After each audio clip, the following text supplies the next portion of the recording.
Jerry, are you on twice or do we have two Jerrys? I don't know why I'm two. I'm only one. Jerry, you've always had a split personality, so we'll see which one of you likes the session better. How's that? Okay. Well, let's go ahead and get started. We may get a few more people to join us. I'm going to start out where I usually start out by taking a look at the market. So I always encourage you to go to your lead screen every day and take a look at your activity. Wonder what happened to my little market.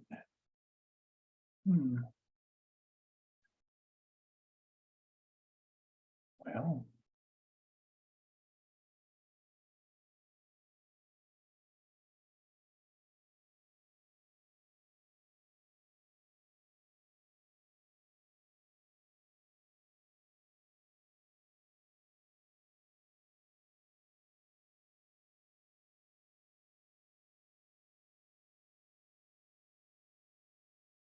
wonder why it's not adding in my market watch.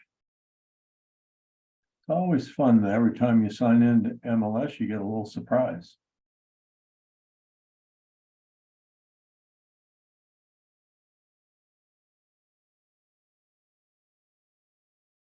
Huh. All right, hold on a minute.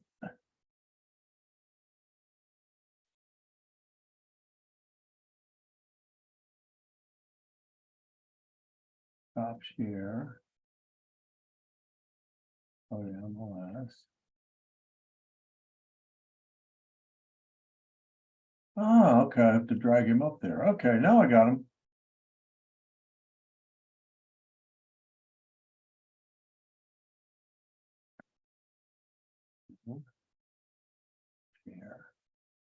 Share screen. Okay, there we go. This market watch is one of the best parts of MLS, I think, if you're wanting to, being that we are very much in a skill-based market. And I think it's something you want to watch. Take a look at the last 7 days, 858 new listings, 680 sales, 827 pendings, which is good, and 970 price decreases. So wow, 112 more price decreases than new listings. So in my opinion, those are all new listings. And you can look at them and you can see that some of them are just slight, but there's a 12%, 13% reduction. 44.5. So you can go in here and kind of take a look and see what's happening in the market. Obviously, you can sort this by development. You can move it around, do certain, you can customize this to whatever search you're looking for. But you'll notice that in this customized paragraph, if we just wanted to look at a particular area, we wanted to look at a particular type, single family homes, area, condo, you can zero in and get down to the area or market that you might have a buyer interested in or sellers looking to sell. What's going on in my market? The other thing that's kind of interesting are all the back on markets. That number has decreased quite a bit since we first started looking at that number. But if you look at, I guess they don't have days on market on here.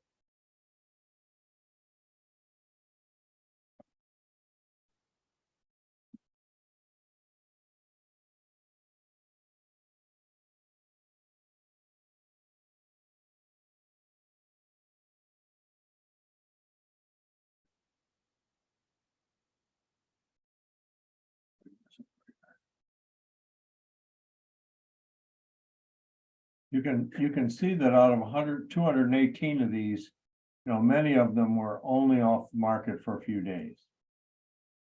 You have to get up to looks like number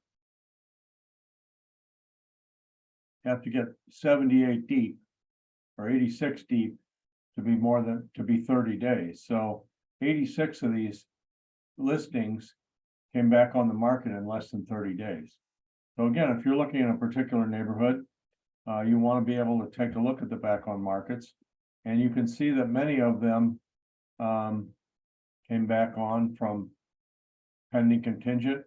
Some of them came back on and reduced the price. So a lot of good information in this little widget on your dashboard, and I encourage you to study it as I do every morning. I just pop it in and take a look, and if I want to see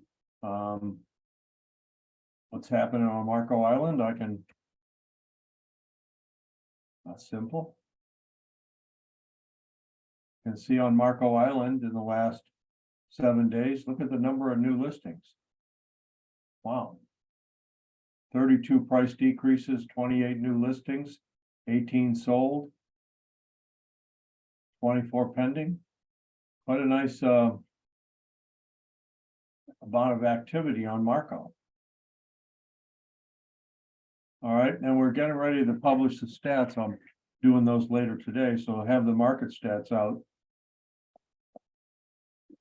in advance of tomorrow's Naples meeting and Wednesday's Marco meeting.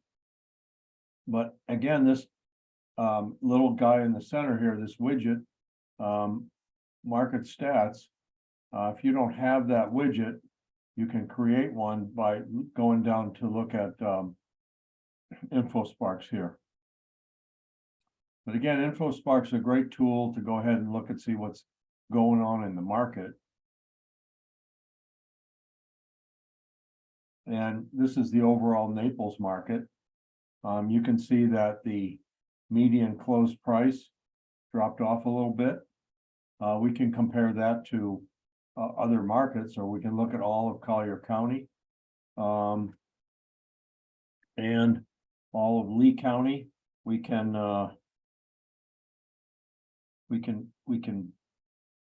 excuse me, I'm trying to respond to a message here.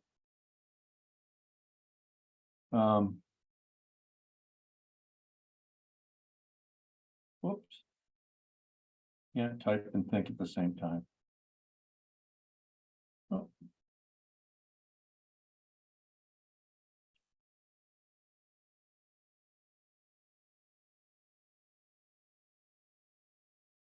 All right.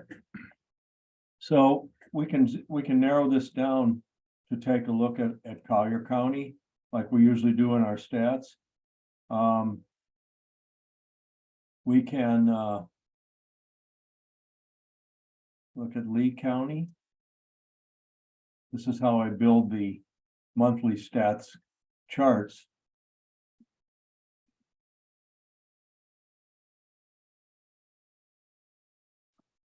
So now you're starting to be able to break this down, and you can see that InfoSparks will tell you pretty much what's going on. Median price is becoming much more stable. We're starting to get into the period in June where 2022 started to taper off a little bit. So our year-over-year comparisons are going to be much more accurate for the rest of the year. It's not going to look like 2023 was so bad compared to 2022. So I think the idea is to use these charts to again you can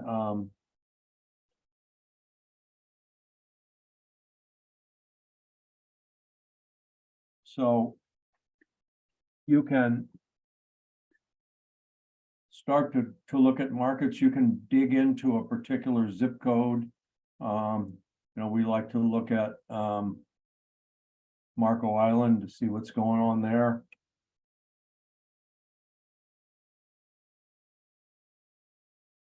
So we can now take a look and see what's happening in all these markets, and you can go ahead and print the results, or you can share them on your social media screen, share them on your Facebook page.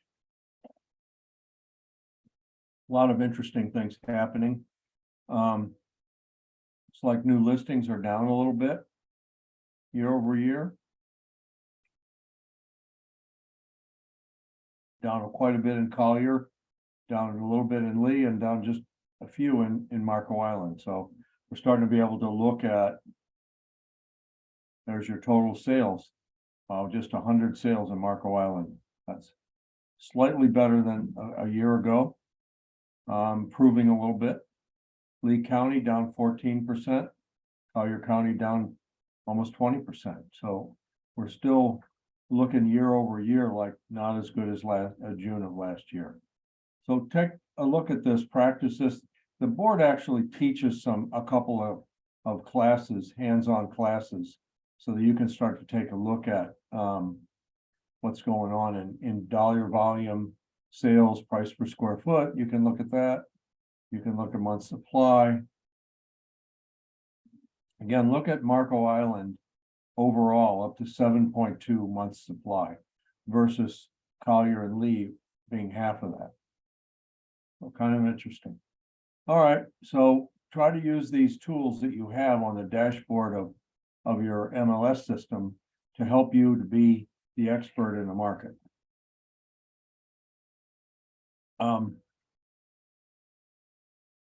So I think what we'll do is we'll go ahead and start into the comparison charts. There are two charts available, and again, I can send these to you. We teach this class as a lunch and learn at the board three times a year, but we maintain comparisons between the NABOR contract, which was released last October, the FAR/BAR contract, which was released a year ago, last October, and the contract for residential sale and purchase, which is the Florida Realtors maintained contract. We don't see very many of the crisp 16s anymore. We used to see quite a few of them from the East Coast.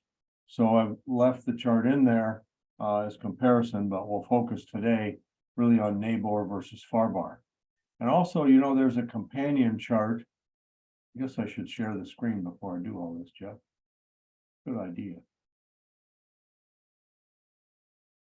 Okay, so this is the chart that we give you. If you print this out, you have a front and back cheat sheet that goes through all the major parts of the contract and compares one to the other. So that's interesting that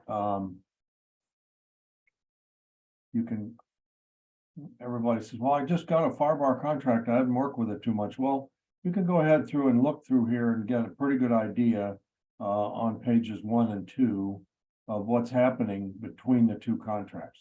And we'll go through these pretty much a line at a time today, so you have a chance to compare. But along with that is a companion chart. And again, I'd be happy to send these to you. This companion chart follows the summary chart on several pages, four pages front and back. But it refers to the individual line numbers. So if you want to know the difference between inspections, you can see the different line numbers that are, hopefully I shared that, but just to make sure.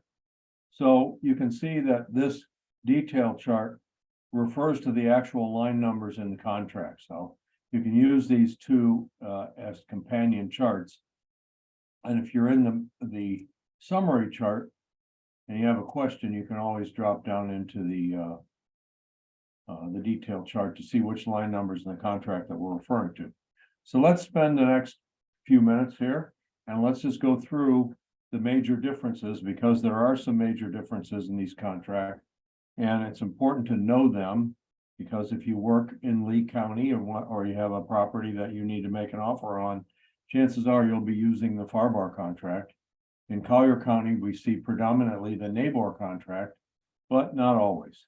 So, and up into Bonita, we see NABOR contracts being used because we have agents that are familiar with both. So there you go. So let's start out with one of the major differences in the two contracts, and that is the time of the essence. So time of the essence is a critical legal term, which says if you miss this date, it constitutes a default. So in the FAR/BAR contract, all dates, deposit dates, inspection dates, all dates, closing date, are all time of the essence. So two things to remember here with FAR bar. All of these dates that are in the contract are time of the essence. You miss one by a day and your buyer or seller is in default. And the other major difference is in FAR bar, if you default, all deposits are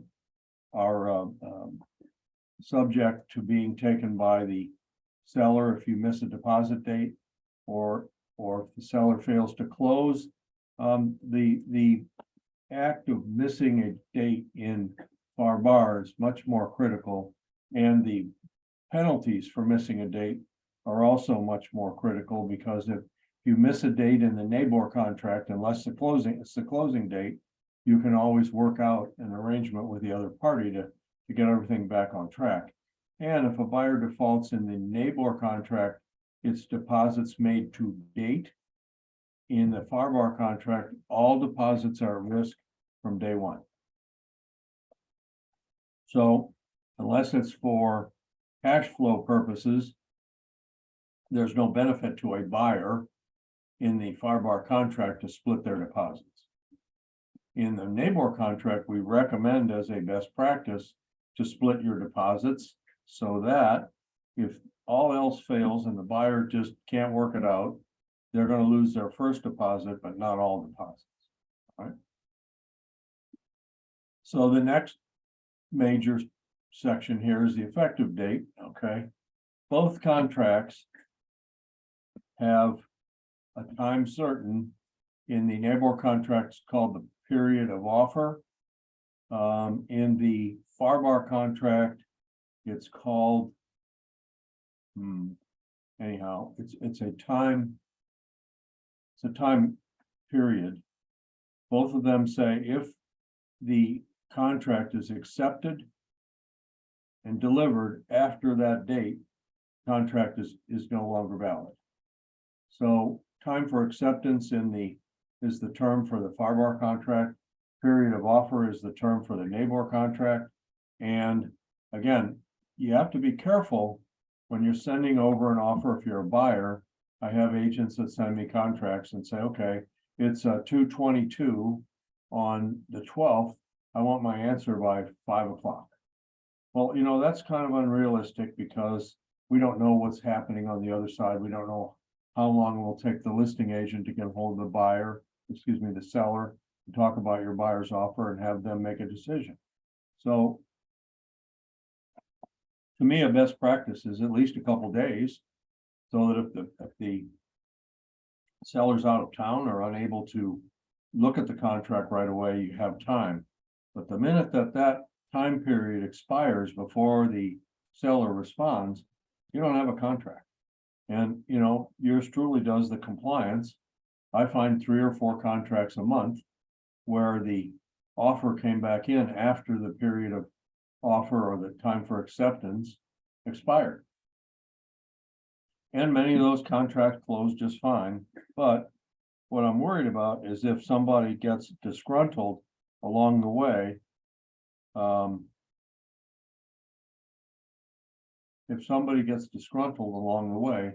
then they could take it to their friendly local attorney, who will look at it and go, you don't have a contract.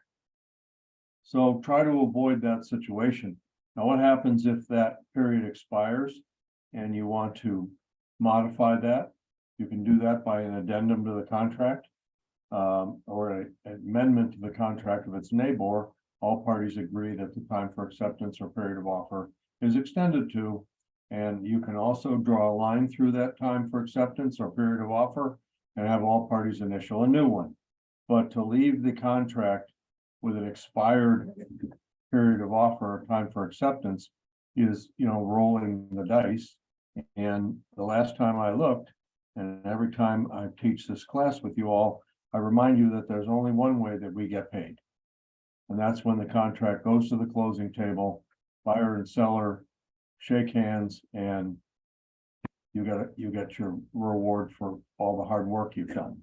So try to avoid situations where a buyer could get unhappy in the middle of a contract and take it to their attorney, and the attorney said, well, you know, the seller accepted this after your offer expired. Inspections. Moving on down the line, the last thing I'll say about effective date is two things. Number one, the effective date is day zero. Number two, the effective date is day zero. When I have a lot of questions on counting dates. And when you count dates, you count calendar days from the effective date, which is day zero, to the deadline. If the deadline falls on a weekend or federal holiday, or the observance of a federal holiday, the period of time automatically extends to midnight the next business day. All right. So it's important to look at these days, count them properly, calendar them so that you don't get your customer in an embarrassing situation by missing one of these dates. And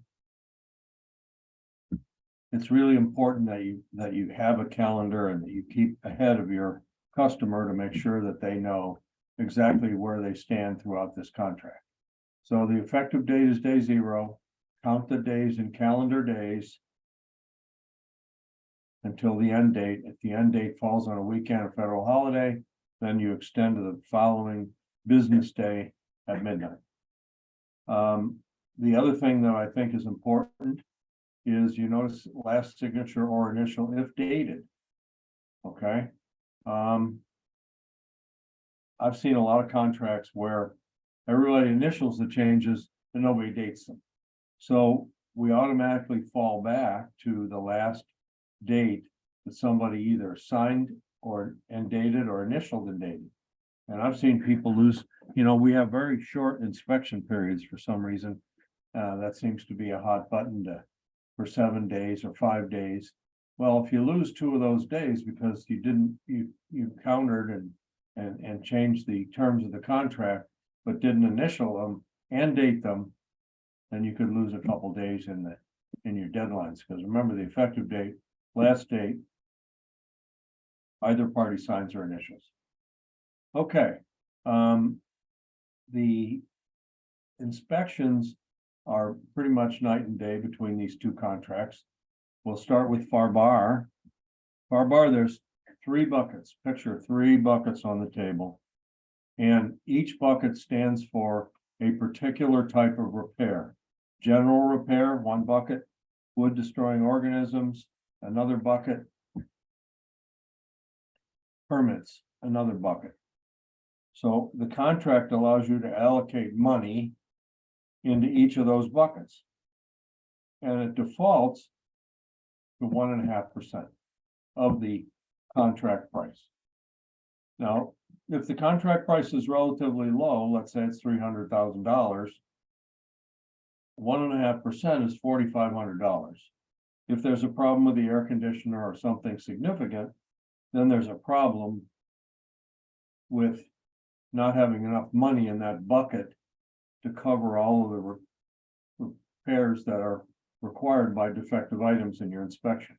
And no, you can't take the little wood destroying organism bucket and pour it into the general repair bucket. That won't work for you. So even though you might not have any wood destroying organism damage, you can't take that 1.5% and slide it over. It's an absolute limit on what the seller must do to satisfy repairs for defective items. Similarly, permits, any open or expired permits, those have their own separate bucket and their own separate limit of liability for the seller. So you got an older home, $300,000 or $400,000, maybe 1.5% is not enough. And it can be negotiated. So maybe you put $5,000 or $7,500 in that general repair bucket. Seller can always bargain it down during negotiations. But if you put too little in there, what happens in FAR-BAR is the seller can say, okay, Brian, you've got $7,000 worth of repairs here, but I see you only put 1.5% in, which is $4,500. So which of the repairs would you like me to make? So now the seller's limit of liability is whatever you put in that general repair bucket. Now, can the seller say, these are things that need to be addressed, I'll do them all? Does the seller have to do that? No. So even if you have a perfectly solid defective item that requires the seller's repair, the seller's only obligated to repair those items up to the maximum in your 3 buckets. Everybody got that?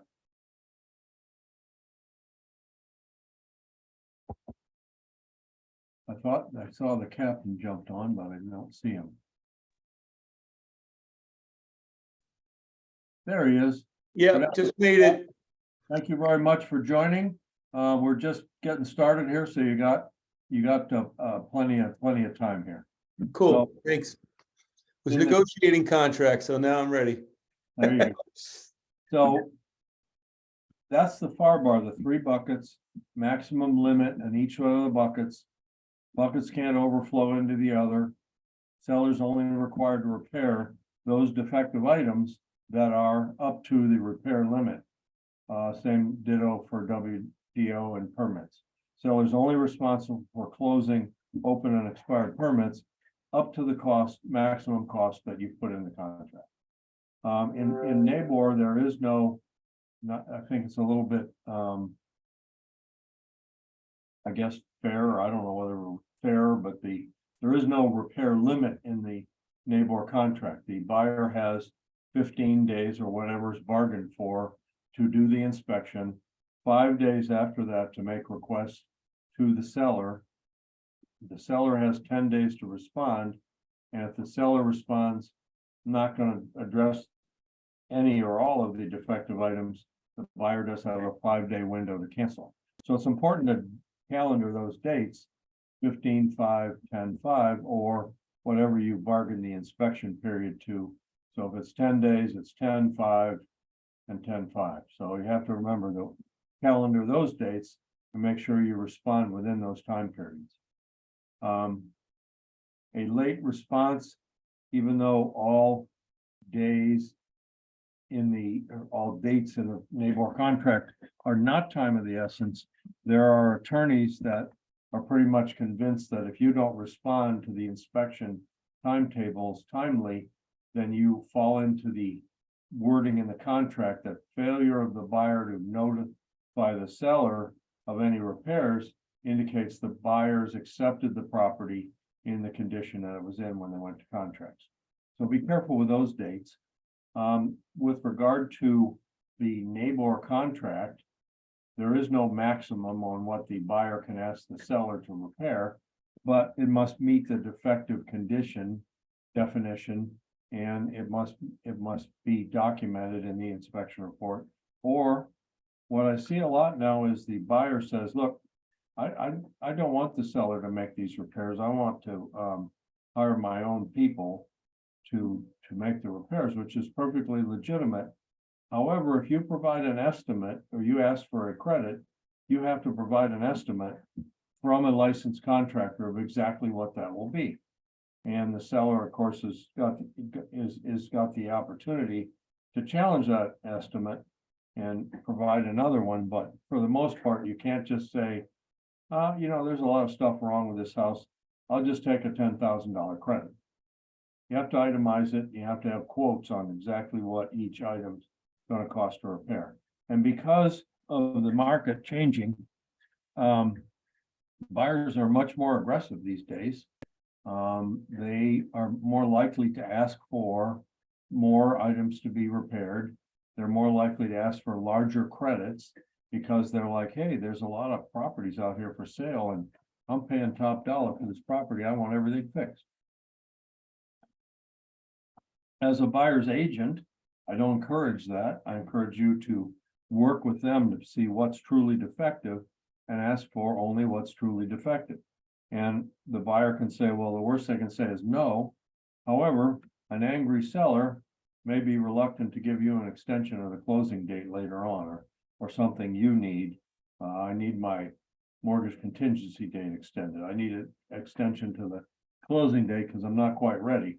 And if you've chiseled that seller with a lot of items like caulking and cracked tiles and things that aren't defective, you chiseled them on those inspection reports, the seller's probably not as likely to be as cooperative. So try to keep the deal together.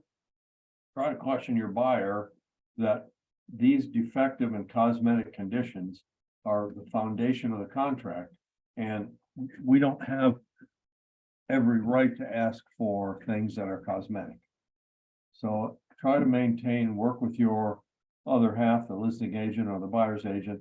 Try to maintain good communications, and oftentimes, if there's an item that's kind of on the fence, the seller might be more likely, if properly explained to them and proper good communication, seller might be likely to either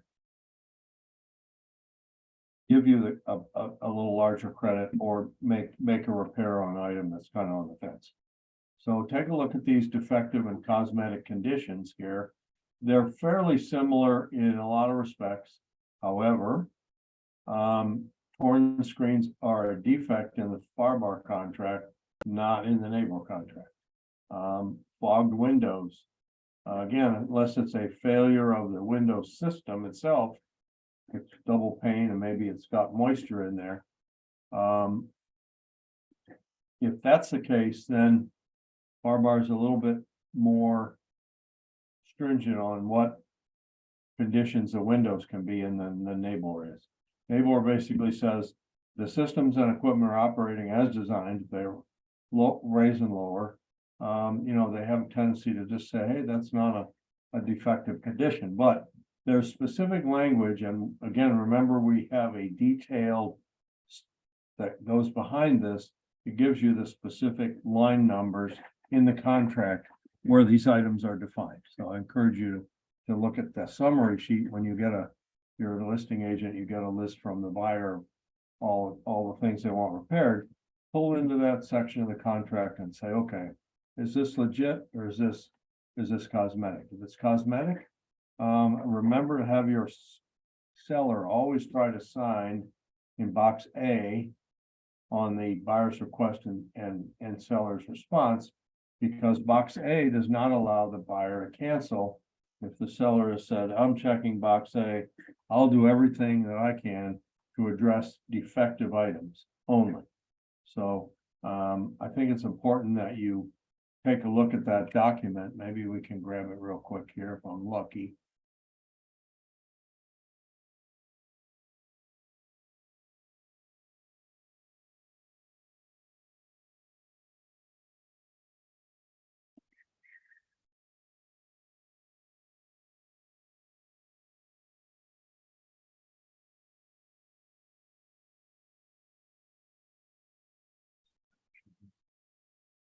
No, there's-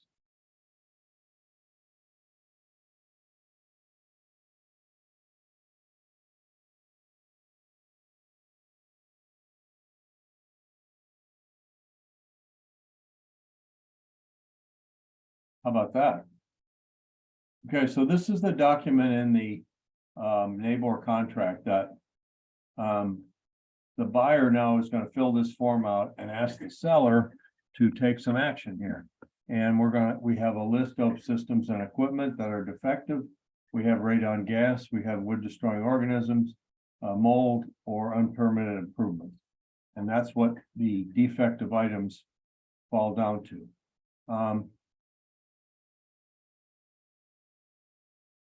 Hey, Brian, would you do me a favor? Yes, go ahead. Would you read that text that's in red there for me? Not to be used with the as-is sales contract. Okay, so we printed it in bold. Now we printed it in red and bold because the first thing I get to an as-is contract is to say, oh, I'll just make a buyer's election seller's response. Yeah. In the as-is contract, you must submit an amendment to the seller within your inspection period and have the seller agree and send it back, or you need to cancel, or you've accepted the property in the condition that was in. Please don't even think about using this form for an as-is contract because it doesn't apply. There's no language in there. There's no reference in there, but you'd be surprised the number of times we see this. Okay, thank you, Brian. I appreciate your help on that one. So when we come down here to part 2, if the buyer says I want you to do the actions, fine. But what if the buyer says, I would like a credit for $10,000? Okay, but notice that as evidenced by the attached written estimates issued to buyer by parties appropriately licensed to perform said action. So I see a lot of times people just say, oh, I'm gonna ask for 10,000, that'll cover it all. Well, do you have any quotes or anything? No, I'm not, I think 10,000 is a good number. The seller can say, okay, you didn't supply me with any information about your $10,000 credit. So I'm gonna check box A. And box A says, I'm going to do everything I can with regard to defective inspection items. So by checking box A, and maybe drawing a line through the things on that are requested if there's a list associated with that. But the seller, by signing box A, is not taking any action that the buyer could construe as saying, oh, well, you didn't give me what I wanted, therefore I have 5 days to cancel. Where a seller gets into trouble is when they do B or C and say, okay, Brian, I know you want 10,000, I'll give you 5. I know you want these following things repaired. I'll repair 1, 2, and 6. Seller responds with B or C as to defective items. Buyer may terminate sales contract not later than 5 days after the receipt of the seller's response or the seller's response deadline. So be careful with that. My advice is, if the seller has all good intent to address defective items, but there's a lot of cosmetic items that have been asked for, or a credit that isn't backed up by any meaningful proposals from licensed contractors, I don't recommend the seller try B or C, because that's where they can get into a situation where no matter what they do and what they've said in response, they put the buyer in a period of time where they could cancel. So I would stay away from that as a seller's response. Let me get out of here. I'll go back to our handy dandy contract. Okay, so we talked about defective and cosmetic items. The NABOR contract has an as-is addendum. However, we've taken it out of the main contract where the buyer could select and make it an as-is contract. So our deal is either submit it as is contract or submit a regular contract, but not turning a regular contract into an as-is. In FAR/BAR, there is a rider that takes the regular contract and turns it into as-is. And lo and behold, we left the addendum to the NABOR contract for a seller to respond by saying, I want this as is. I'll take your price, but I want it as is. So the addendum's still there, but it really only means something in the current contract environment where the seller is using that type of contract language to respond. Okay, how was that, Jerry? Was that good or was that clear as mud?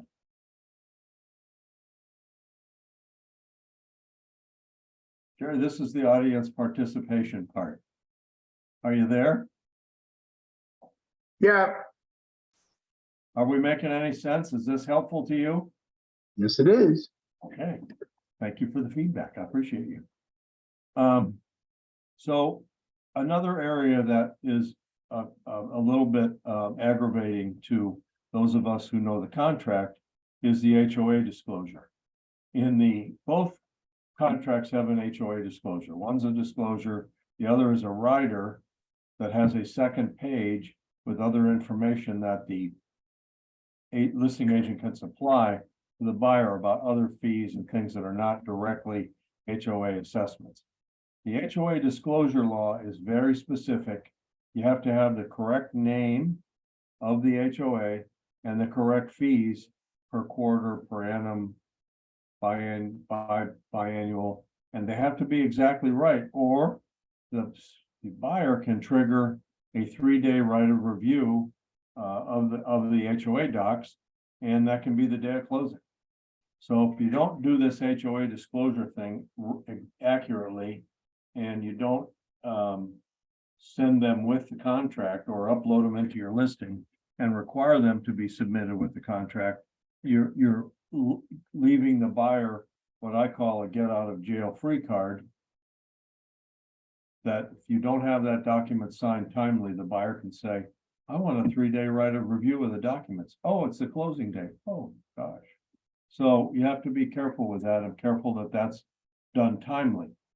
Please do not submit an HOA disclosure form for a condo. Typically in most of our properties, the word condominium will be in the legal description. Not always, but for the most part. The word condominium is in the legal description, or the docs say that it's a condominium association. There's no place for an HOA disclosure, none. So please don't say, well, I have a pen and I got to write down the condo fee somewhere, so I'll write it on this piece of paper here. Not a good technique. Not a good technique. And I see it all the time. Agents upload the HOA disclosure for the condo and say, well, I had to have somewhere to put the fees. No. Condo law says the buyer gets 7 documents and gets a 3 business day right of review to decide whether they want to move forward or not. It's a right of rescission.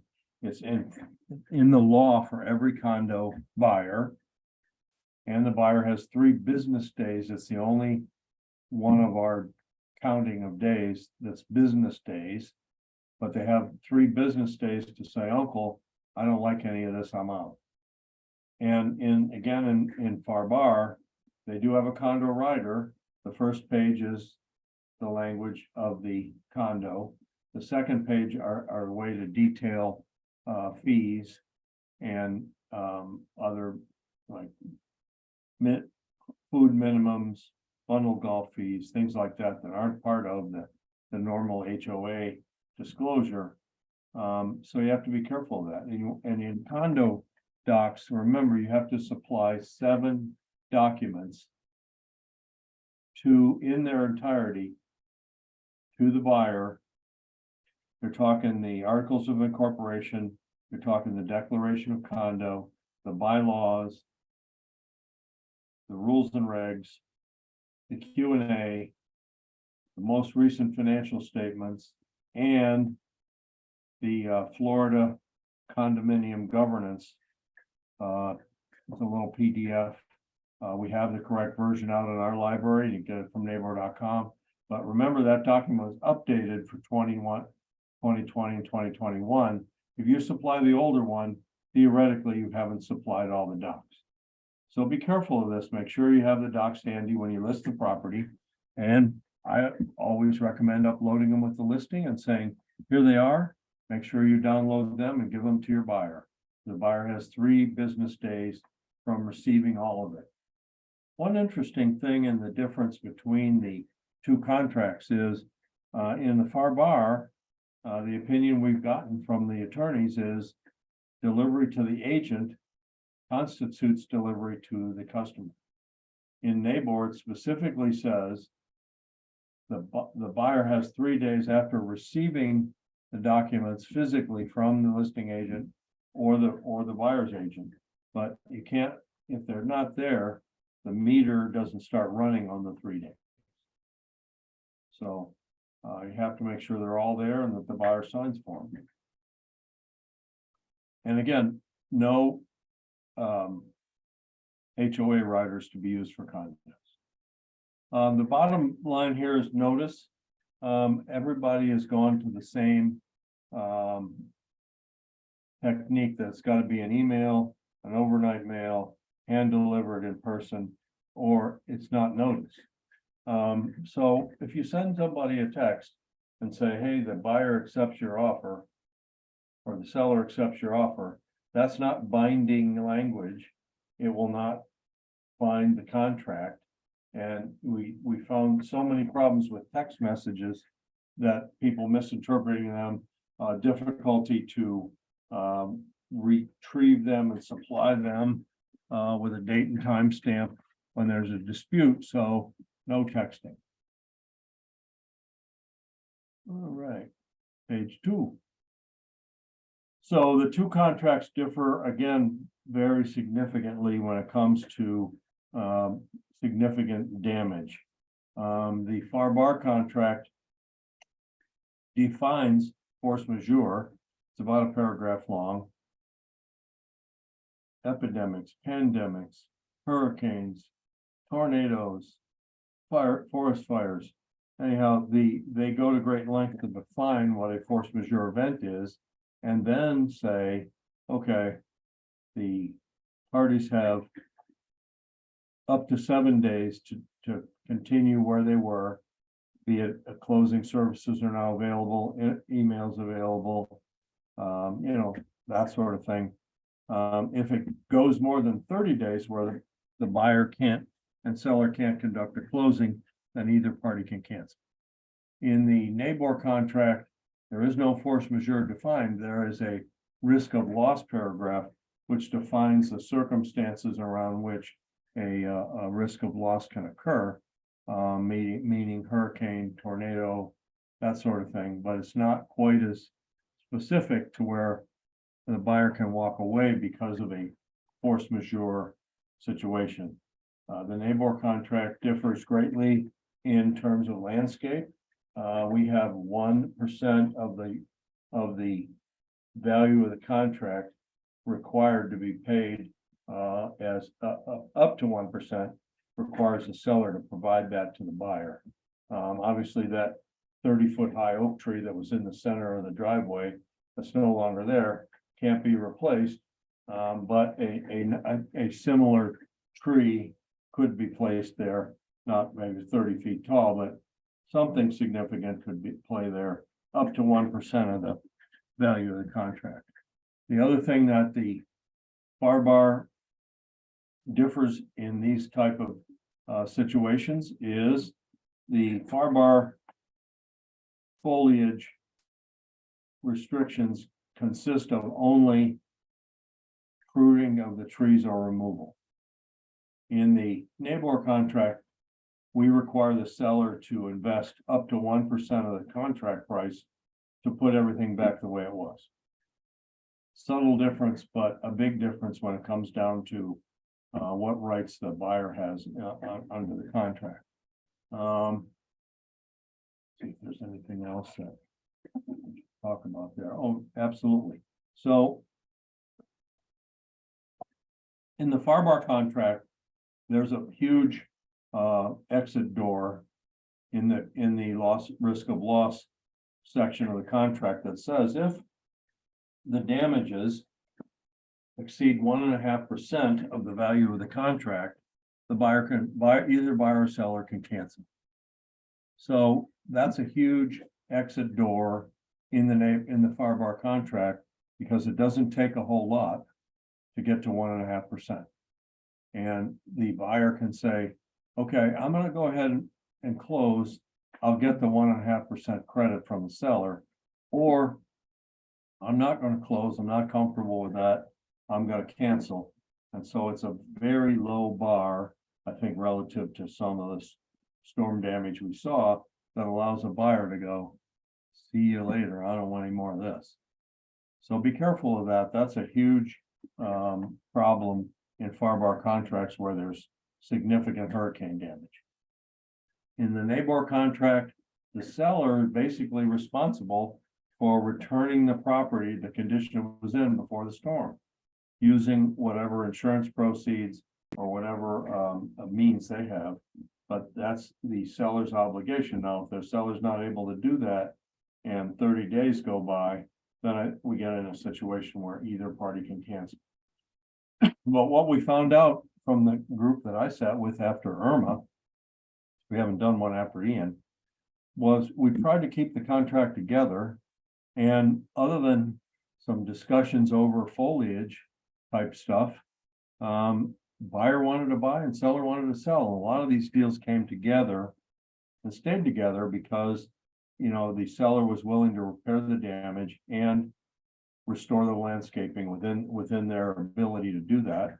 And a lot of deals stayed together. In the FAR bar, you know, that 1.5% is pretty tantalizing. You're sitting up in Ohio watching, who's the guy on the Weather Channel that comes when you've got problems? Jim, can't, Cantori. something like that. Yeah, Cantori. See him on US 41 at the Hilton in Naples saying, it's pretty bad here. You know, he's blown all over, about to fall down on the street. You know that there could be some significant damage going on. And if I'm a buyer, I'm sitting in Ohio and I see all this, I'm like, whoa, I don't want any part of that. If this thing gonna cost me more than 1.5%, I'm out. Just give me my money and let me go. So we think that that's a fairly significant gate, exit gate in the FAR bar contract. And we've never really, haven't revisited a few times. We've never really thought that the NABOR contract should have that kind of, most of the time, the seller has money from the insurance, restores everything, says, here, have a second inspection, and things go through. So fairly big difference between the two contracts. The FAR bar contract does not specifically provide for a second inspection after the storm. However, there's a paragraph in there and later in the contract that says that the seller shall work with the buyer to facilitate any visits to the home, any showings. So there is that implied thing that the seller would have to have power and water and let the seller come back in and check it. So both contracts by hook or by crook don't allow the buyer to inspect after the storm passes. Let's see, assessments. Okay, so assessments are somewhat different in the two contracts. The CDD is slightly different in FAR bar. In FAR bar, the CDD is prorated for the year of the transfer. In the NABOR contract, the buyer's agreeing to assume the balance the next time it's assessed. So theoretically, if the seller's already paid it for this year, the CDD assessment's not coming till next year, the buyer's agreeing to assume that and its balance for the rest of the year. In FAR bar, there's language in there that amount can be prorated to the date of closing. So if you close in June, theoretically, the buyer would pay half and the seller would pay half. Depending upon how the closing agent draws it up. The seller pays, in both contracts, basically the seller pays all assessments, HOA or condo, if they are assessed and on the books prior to the effective date of the contract. When it goes after the effective date of the contract, in the NABOR contract, it becomes what's called a pending special assessment. It was assessed after the contract was consummated, but before closing. Insofar as the seller has notified the buyer, hey, there's an assessment coming for insurance, for repairs, once we know what the insurance settlement is.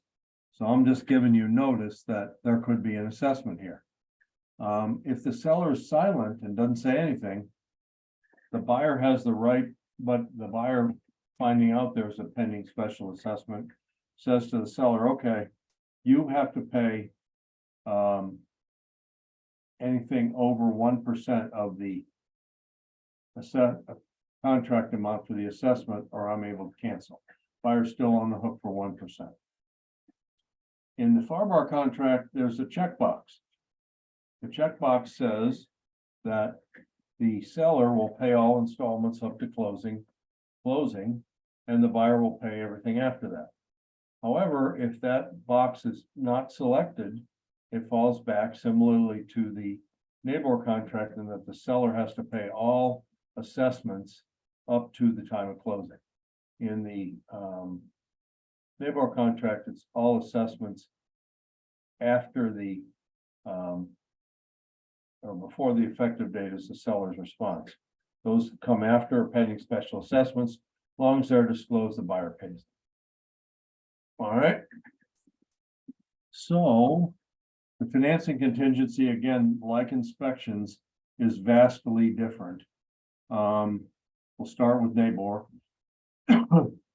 The NABOR contract allows for the buyer to select financing contingency and be protected if they're unable to get the mortgage that they applied for on the first page of the contract, where they said, I'm gonna pay this much down, I'm gonna get a mortgage for this, and then I'm gonna pay the balance at closing. That amount that goes on, I think it's line 40, I don't know what the line numbers are anymore, but if it goes on the line there, let me pop over here and see if we can't find this.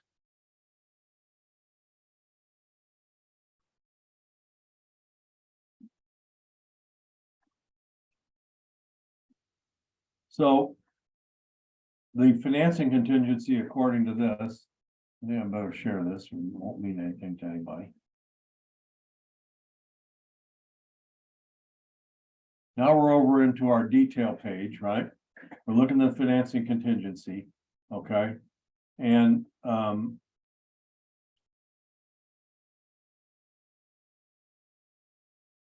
that doesn't tell me what I want. We need to have the loan amount is on the first page of the contract. And that's the amount that is protected by the financing contingency. So that amount is what the buyer is saying, I need a loan for this amount. If I can't get a loan for this amount, I can go and provide a note from my lender that says I can't get a loan for that amount, must be in writing from the lender. Then I can get my money back and move on down the road. In the FAR/BAR contract, similarly, that loan financing contingency protects the buyer to obtain a loan for the amount that's in the original calculations of the contract price. And if I can't get a loan for that amount, then I can get my money back. The difference in the two is in FAR/BAR, loan approval, which includes appraisal, must be done in 30 days or whatever we bargained to in the contract negotiations. All right. So there's much more of a drop dead date, a date of finality in the FAR/BAR contract than the NABOR contract. And one of the things we've been running into in the NABOR contract is the buyer generally has 45 days after the effective date of the contract, or whatever date is bargained for in contract negotiations. And the buyer has 45 days to waive that. If they waive that, they're basically saying, I have loan approval, and I'm waiving my ability to get my deposit back if for some reason I can't get the loan. Well, in this market, many of the financial advisors and mortgage people are saying, hey, there's no reason for you to waive, because the minute you waive your contingency, you end up not being able to get your money back if something happens, you lose your job. The final qualitative review shows that you've gone out and bought a Rolls Royce, and that's gonna hurt your chances of getting approval. So the message here is the financing contingency waiver in the NABOR contract is nowhere near as strict and enforceable as the loan approval date in the FAR/BAR contract. That says that if the loan approval date is 30 days, I've got to have make a decision at that 30th day or before. I have to say, I can't get the loan that I need under the terms that I want. I can't get a loan for this amount, therefore I'm out. Doesn't require a letter from the lender, doesn't require a uniform commercial credit denial letter, just an email from the buyer's agent to the listing agent saying, we're out, we can't get our money for whatever reason, and we're not moving forward. If the buyer says I'm okay, and that is similar to the buyer waiving the contingency under the NABOR contract. They're saying, I'm going to close, I've got loan approval, my deposit's firm if something happens. The little caveat to the FAR/BAR is that if buyer says nothing, then the seller has 3 days to cancel. give the buyer their money back, or I'm not gonna take that 3-day cancellation option, we're gonna move forward. So buyer fails to notify seller that they have loan approval, and 4 days go by. The buyer's deposit's firm. It's the same as if they notified them that they had loan approval. You have to be careful with those days in the FAR contract. If 30 days isn't enough, then you have to negotiate more to start with. But remember, that's a really hard date, final date, when a decision has to be made. In NABOR, that's a date, but it doesn't have the only teeth that it has in it is if the buyer fails to waive, the seller can go, I'm done, I'm going back on the market, here's your money back. And unfortunately, in this day and time, a seller with a good offer is unlikely to do that. So what can we do? I'm actually working with an attorney as we speak to put some language in that gives the seller some leverage.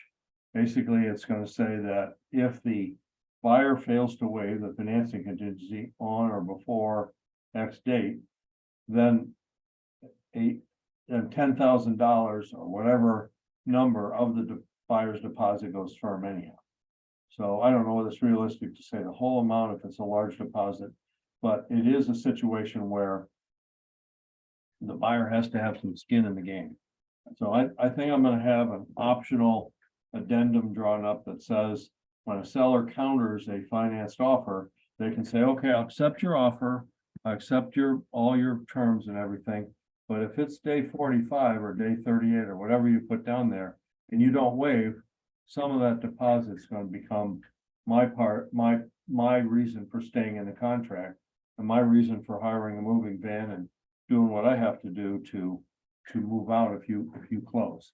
So I think that's something that we're going to have, because I believe the financing contingency waiver in the NABOR contract has become somewhat less favorable for the seller, because if the buyer says, I could lose my job the day before closing, yeah, you could. But you have to take some risk, Mr. and Mrs. Buyer, because the seller's just not going to sit there until the day of closing and find out that he doesn't have a deal. Maybe he's got something else to do with the money, whatever. I think the seller has to have some equal amount of skin in the game. So we're going to go there and we're going to try to see if we can't beef up the, it's going to be optional, but I think a lot of sellers are going to say, hey, I was talking with a guy today, just might not have heard anything. It's been 55 days. The contingency, or excuse me, the waiver date came and went. The buyer didn't waive. I think that's hard on a seller. Mike, what do you think about that? You like that idea? Yeah, no, I agree with you. I just think that there's a lot more financing than there ever was. The rates are bouncing around like a rubber ball. And the buyer just doesn't have any incentive to waive their contingency because there's no penalty to them if they do that. So anyhow, that's my soapbox moment for the afternoon. Title insurance, fairly straightforward. In the NABOR contract, it's one of three things. If it's in Collier, buyer picks, closer, and pays title. In Lee County, the buyer picks, but the seller pays. So that's one, if you're working with a NABOR contract in Lee County and the agent on the other side doesn't know that much about it, make sure that they understand that if the seller's going to pay for title, but the buyer's going to pick the title. In bar, it's a checkbox. Seller picks and pays, buyer picks and pays. One of the two. So be careful with that, because it's kind of always been my opinion, after having been an agent for a number of years before I became a broker, that the buyer will do much better having the closing agent on their side and representing them than not. And if all goes well, it's probably the same. The buyer might save some money on title insurance, but if all goes bad, then I had one where the listing agent begged to have us use his long lost friend that they've been friends for years. He owned a title company for 20 years. Can we use him? Okay, seller paid for title. Year later, the tax bill came in. There was 2 years of taxes on there. Oops. Call the title company, out of business. So there was no title policy coverage for that error. So ever since then, I'm kind of like, for the title insurance, a promulgated rate, $3,000 or $4,000 or $5,000, maybe for a more expensive property, a little bit more. But that gives the buyer the chance to control who does the municipal lien search, who handles all the research. And I think the buyer loyalty in that respect might be worthwhile. A lot of buyers say, "Oh, I'll save the money." Well, maybe you save the money, but not reach your ultimate goal. Default in this contract, slightly different. In FAR/BAR, there's mandatory dispute resolution, mandatory mediation must be done if the parties can't agree. Now, trying to keep a lawsuit from being filed over a deposit or over something that, the seller may have a little recourse to some of that deposit. So that's the end. I hope you'll kind of keep this sheet around, print it out. I'll send it to you. Print it out and keep it with you when you're trying to just look at an overview. But by all means, use the detailed sheet that goes with it to look up a particular line number or something that might be a little bit more detailed than the answer we can give you in the. No, they're great. I took screenshots on them. Okay, well, I'll be glad to send them to you. And I'll, if you would just send me an email and I'll just return it with these attached. I could probably also put them out somewhere where maybe a link for you, but if you would just send me an email and I'll be glad to return it by return email for you. And that's the end of my spiel. If you would, let me know if you have any questions or you're having any contract issues that you would like to discuss while we have another few minutes in the class, or would you like 18 minutes of your life back?